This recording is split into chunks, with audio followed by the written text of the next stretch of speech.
My name is Kyle, and welcome to Frame by Frame, a series dedicated to analyzing the craft of filmmaking.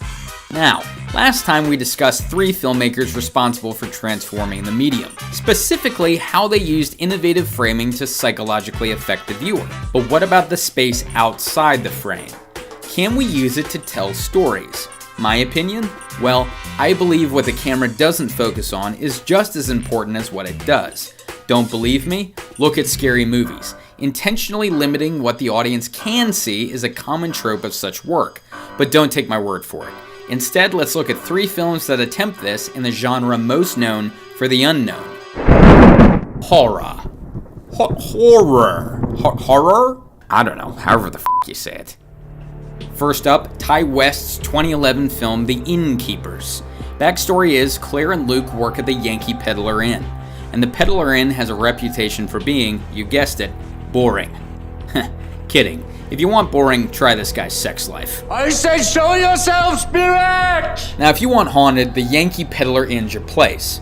Fun fact, the Peddler is also a real hotel in Torrington, Connecticut. One with a reputation for being, well, really haunted. Guess that's why West decided to shoot the movie there. How meta. Or am I not allowed to use that word without a pair of skinny jeans and a frappuccino? I don't know anymore. Anyway, let's take a look as the pair try to communicate with the Yankees' infamous apparition, Madeline O'Malley. Alan? What?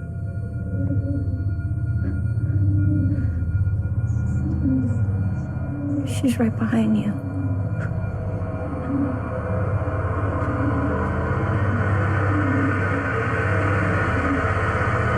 She's coming closer. Effective? Definitely, and I'll tell you why. First, West keeps the threat completely outside the frame, but we know its spatial relationship to Luke via Claire's dialogue.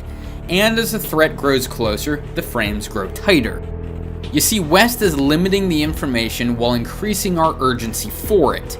We also can't see behind Luke at all in these close-ups, which is deliberate, making us assume the ghost is right behind him by that point. Now, some might argue this scene's anticlimactic, and they're not wrong. They're stupid and wrong. There's a difference. You see, Ty pays off the buildup by having Luke race away. His reaction is the release, the catharsis we need after all that built-up tension. Looking at it again, this scene's also incredibly subjective. Luke doesn't know something's really behind him. We don't either. But he's scared, as are we, nonetheless. And the real kicker? You never saw a thing. Well, maybe you saw Grandpa's thing. If so, God be with you. Next up, Peter Madak's 1980 film The Changeling. It revolves around John Russell, a half-man, half-basset hound played by George C. Scott. That's a joke, but God, look at that face.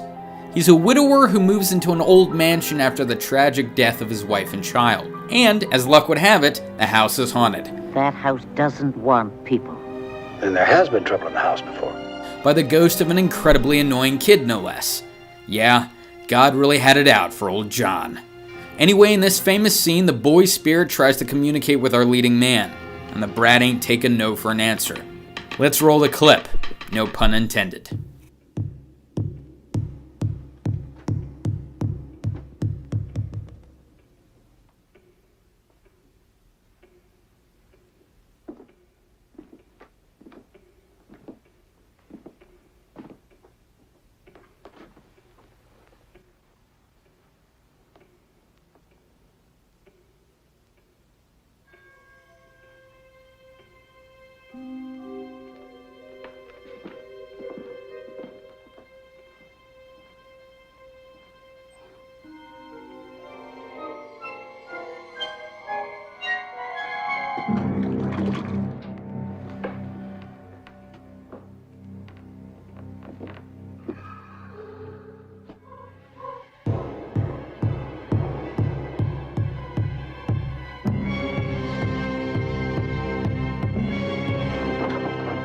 I still can't tell if John is more scared by the ball or that terrible music cue.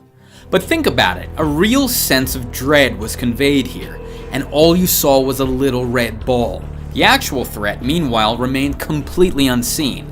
Even so, the ghost's actions have taught us a thing or two about it. We know its sphere of influence extends beyond the house, we know it can travel to the bridge and back faster than John can in his car, and we know it's somewhere up those stairs, watching John, waiting. Probably for him to throw the ball back, but you know all of that from the simple action of a toy rolling down some stairs. And last up, this scene from the 2008 Swedish film Let the Right One In, directed by Thomas Alfredson.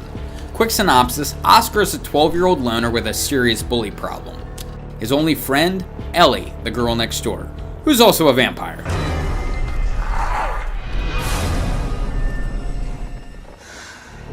Before this scene, Oscar decided to talk things out with one of his bullies. And it could have gone better. So naturally, the bully's big brother decides to drown Oscar. Yeah, they don't f*** around in Sweden. Then again, neither does Vampire Girl. Take a peek for a valid reason to run at the pool. And a word of warning, this is graphic, so avert your eyes, kiddos.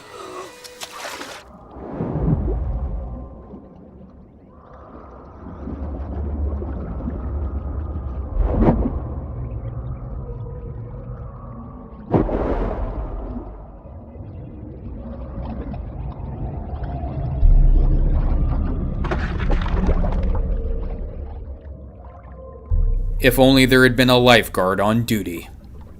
But the majority of that action took place completely out of frame, yet you clearly know what happened. How? Because you were provided with just enough partial information to piece it together. Amazing, considering you're never shown a moment of actual violence, just the aftermath. Now here's a question. Anyone know what an insert is? If you don't, it's a term for a close-up of anything that's not an actor's face. Check this one out. It's subtly placed at the beginning of the scene. Recognize the shoes? Yeah, they're the same ones on the feet of the boy that gets dragged through the pool. Think that's a coincidence? No, it's a smart way to ID the boy without showing his face, aka great filmmaking. And look here, Oscar and Ellie's final interaction. Alfredson doesn't even show her smile. He keeps it totally out of frame. All we see are her cheeks swell and the points made. Now eyes on this last shot. Can you tell me in what order the bullies were killed? You might, which is astounding considering you never really saw them die. So, can you tell a story using the space outside the frame?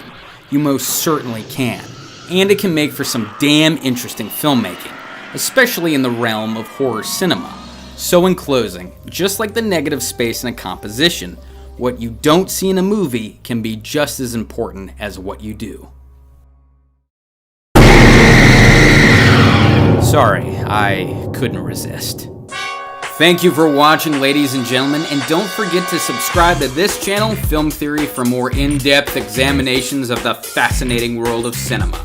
And in the comments below, please let me know some film topics you'd like me to analyze in the future, or click the frame to the left if you'd like to check out my gaming channel, or click the frame to the right for an analysis of how to win a Best Picture Oscar. Again, my name is Kyle, and this has been Frame by Frame.